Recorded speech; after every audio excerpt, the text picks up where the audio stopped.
It's not surprising to see subtle or even unsubtle messages of social issues located in children's films as we've transitioned into the 21st century. One of the most obvious being Barbie, highlighting the expectations society makes for women and the gender-affirming nature of those expectations. One film that focuses on the social impact of environmental issues is WALL-E.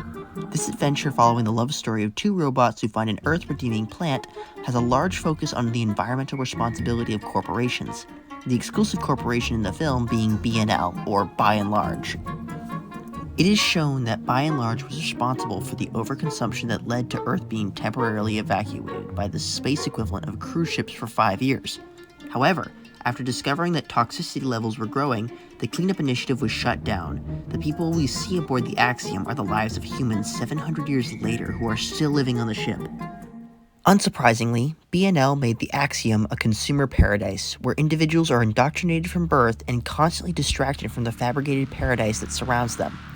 Jowett defines propaganda as is the deliberate, systematic attempt to shape perceptions, manipulate cognitions, and direct behavior to achieve a response that furthers the desired intent of the propagandist. Without a doubt, B&L exploits propaganda to manipulate the masses into the consumerism that makes the company thrive. Jowett's model of propaganda analysis shows 10 different measures to identify the intent, values, and impact of a propagandist. We've already gone over the first 3, identifying their purpose, the context, and the propagandist. The structure of B&L was essentially a global governmental power. The worldwide waste issue and copy of the presidential podium used at the White House for the CEO of B&L clearly imply their global power prior to the evacuation of Earth. Now the company stands as the providers for every need the humans have aboard their ships. Aboard the ships, B&L targets their passengers with an ironic amount of advertisements. Their most effective advertising stemming from the hover chairs that the passengers are practically bound to. These screens are always in their face and distract them from the world around them.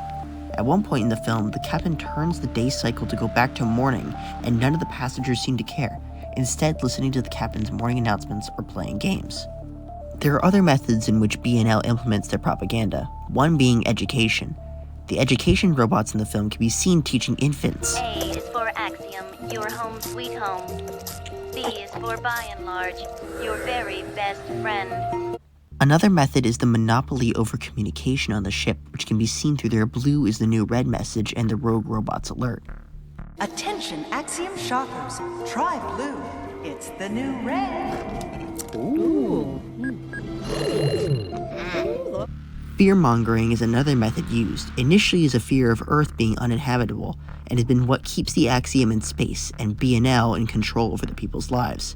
And lastly, the lack of inconveniences in the passengers' lives is what keeps them controlled. This has only changed from the introduction of WALL-E to 2 individuals who meet and find their lives freeing. How do the other passengers feel?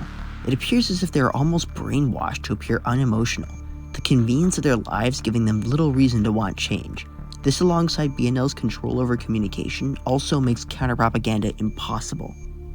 To conclude, By and Large serves not only as a corporate giant, but a deliberate propagandist of the people of Earth and the passengers aboard the Axiom.